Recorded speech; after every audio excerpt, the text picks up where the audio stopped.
মেয়েটাকে আমি তো তোমারে বলতেও পারি নাই, বুঝছো নি, বয়সে আসলে এত কথা বলা যায় না। মেয়েটারে কিন্তু 4 জনে রেপ করছে, বুঝছো।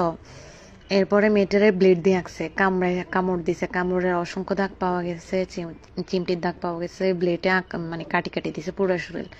এরপরে হচ্ছে 4 জনে রেপ করছে। মেয়েটারে নেশায় শুকায়, তারপরে দোকানে ঢুকায় শাটার আটকে দিছে। ইফতারি টাইম তো, ওই টাইম একেবারে নির্জন থাকে, বুঝছো। মেয়েটার ফ্যামিলি ফিনান্সিয়ালি খুবই উইক। আর মানে ওইভাবে স্ট্রং গার্ডিয়ান নাই আর কি। ওই কারণে বেশিরভাগ পলিটিক্যাল ভাবে চাপ পড়তেছে, মেয়েদেরকে চাপ দিতেছে, বা যারা আন্দোলন করতেছে তাদেরকেও না করতেছে। হ্যাঁ, রজব, মেয়েটাকে আমি তো তোমারে বলতেও পারি নাই, বুঝছো নি, বয়সে আসলে এত কথা বলা যায় না। মেয়েটারে কিন্তু 4 জনে রেপ করছে, বুঝছো। এরপরে মেয়েটারে ব্লেড দিয়ে